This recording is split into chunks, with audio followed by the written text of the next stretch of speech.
Well, that was a tough loss. And give Tech credit, they kicked our butts almost everywhere around the floor. Here's the review. Hey, what's up, everybody? It's Drew, better known as RockChalk01, and yesterday, whenever you're watching this, the 6th ranked Kansas Jayhawks headed down to Lubbock, Texas, to the United Supermarkets Arena to take on the 25th ranked team in the country, the Texas Tech Red Raiders.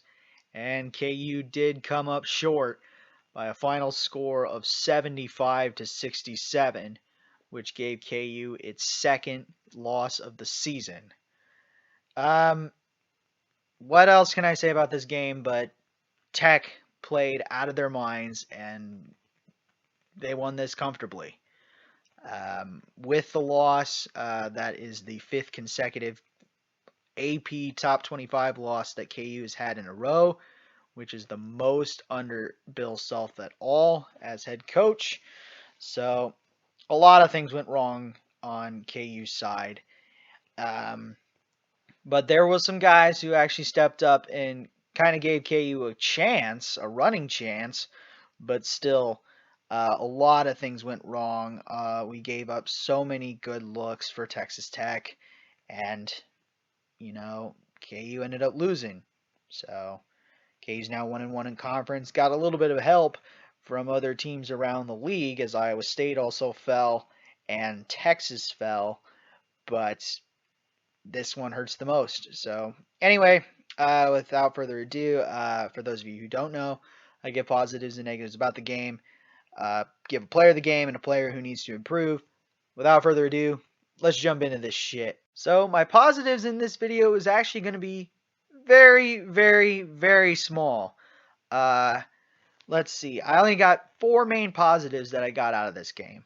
The first one was KU forcing turnovers. KU actually forced 12 Texas Tech turnovers, scored 19 off those turnovers. KU actually did well running the fast break, as KU scored 7 fast break points and Texas Tech scored a goose egg. They didn't even score at all. And containing Texas Tech from the 3-point line, which was big. KU held Texas Tech to shoot 25% from 3 the entire game. And the big one that came for the offensive side of the ball was KU's free throw shooting.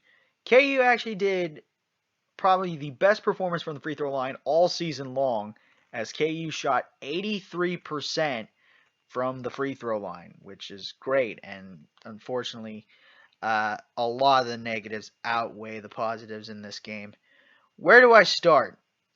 First, I'm going to start with KU not containing Texas Tech to shoot well, just in general, as Texas Tech shot 51% for the game. And unfortunately, Texas Tech could shoot very, very well and contain KU throughout this game, as KU only shot 45% from the field and 39% from 3 the entire game. So Texas Tech did their job on the defensive side, and more or less, as I said, that KU did well defensively forcing turnovers. Texas Tech also did well forcing turnovers, and that's a negative, as KU could not take care of the ball. 17 turnovers in this game, and Texas Tech scored 21 points off those turnovers. Gotta take care of the ball so much better. There was some guys who actually had some zeros in there for not turning the ball over, so that's good. But there's still some guys who are like key guys who had more than 1 turnover in this game, and that's not gonna win you games in the Big 12 at all, especially when you're on the road in this environment. What else went wrong? KU could not rebound the ball to save their lives. KU got out-rebounded 33-24 on the glass. Honestly, Texas Tech, if you just took away their offensive rebounds, KU would have won that battle by 3. And that would have been 24-21. But unfortunately, KU lost the rebounding battle. Other things that went wrong. KU got outplayed in the paint the entire game. 44-18 in favor of the Red Raiders when it comes to points in the paint. So the defense in the interior was non-existent at all.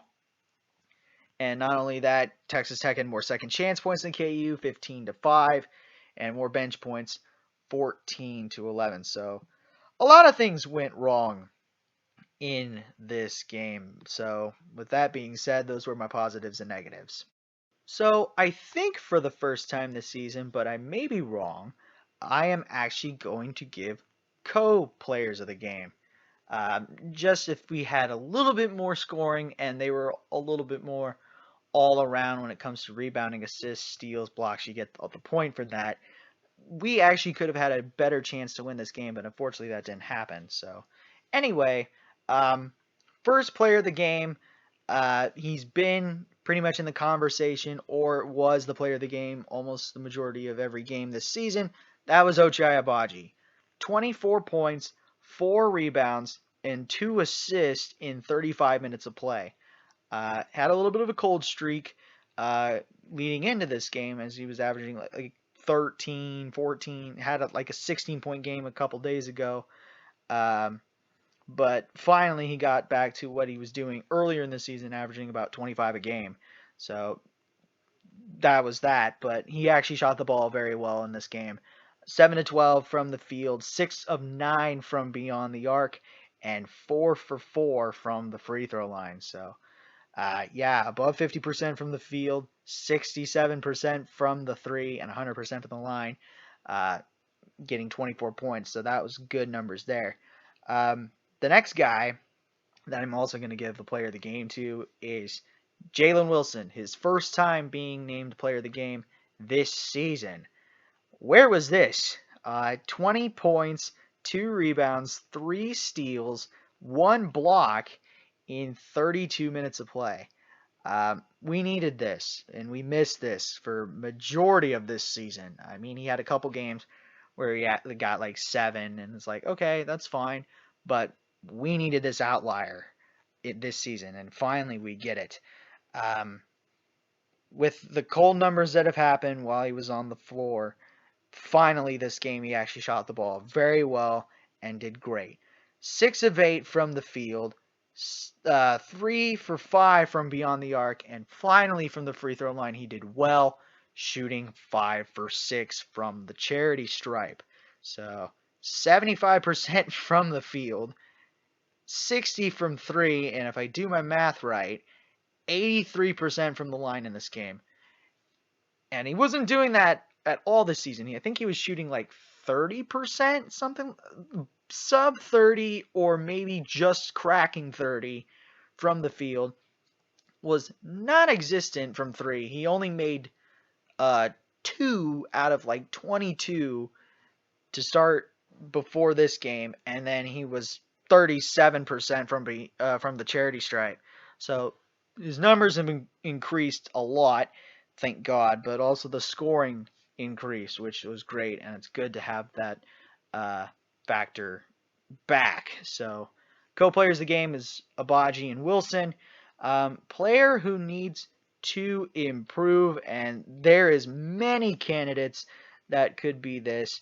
Um, Honestly, David McCormick could be one because he really didn't get many minutes, but he actually had a good rebounding game. He had 4 points, 6 rebounds, an assist, and a block in 14 minutes. But honestly, I'm going to give it to Remy Martin because he was non-existent at all in this game. Again, the knee was a big problem, but gosh, it sucks that he wasn't able to start limited minutes, and unfortunately, it showed and it suffered, and he is going to be my player who needs to improve. Just get better because he struggled. 2 points, 1 rebound, and 1 assist in almost 13 minutes of play. So, and had a cold shooting night, 1 of 3 from the field, 0 of 1 from beyond the arc. So, and he drew 3 quick fouls early in the first half, and that basically was it for Remy in this game. So, that's it from that. So, with that being said, my players of the game are Ochai Agbaji and Jalen Wilson. My player who needs to improve, Remy Martin. And that's going to do it for my review of KU versus Texas Tech. Again, the final score, Texas Tech 75, Kansas 67. Leave a like, comment, share, and subscribe. Push that notification bell. Tell your friends about these videos. And I should see you again for the next KU review as the Jayhawks head back to Allen Fieldhouse to take on, right now, the 11th ranked Iowa State Cyclones. But until then, have a good day. Never ever bring exotic dancers to the field house, and I'll catch you on the flip side. Peace.